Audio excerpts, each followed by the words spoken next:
Welcome back to the videos that give you an understanding of how some athletes end up being talented and some athletes are not. In the previous set of videos, we have looked at what is a talented athlete, the potential biological factors and psychological factors that help athletes become talented. In this video, we are going to focus on how these talented athletes get scouted and spotted to go on and excel in their sport. It's all good and well having personal traits that make you a talented athlete, but if there is no one to scout you and give you the ladder you need to succeed, then you'll ultimately be missed and you will not get that opportunity to excel in sports. For example, in 2000, Williams and Riley pointed out that professional football clubs rely on the subjective assessment of scouts or coaches supported by a shopping list of key criteria.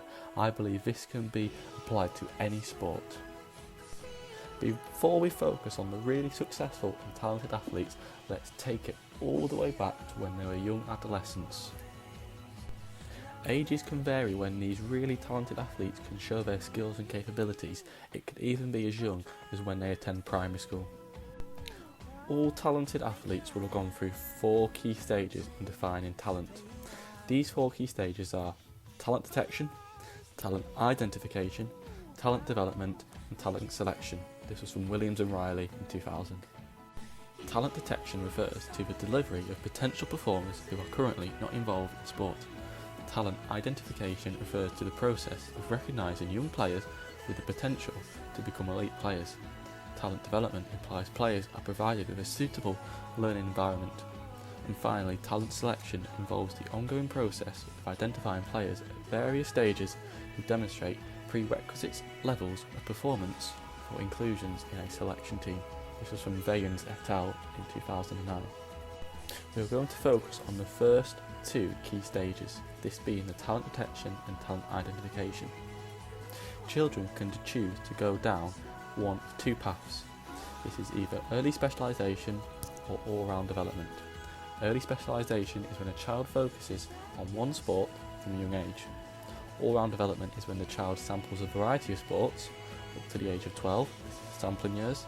The child enters his or her teens, limited number of sports are chosen, this is specialising years, and at the age of around 16, only one sport becomes the major focus, this is the investment years. This is from Cote et al. In 2003. The last 2 stages for identifying talent is really focusing on improving those skills for the performer in their environment.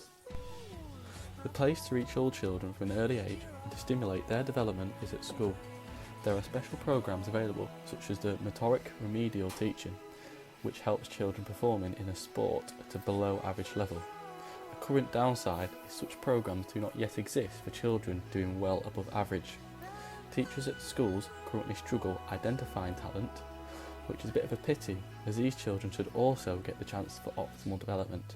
However, this isn't to say teachers and coaches cannot identify talent, there are just some problems currently out there.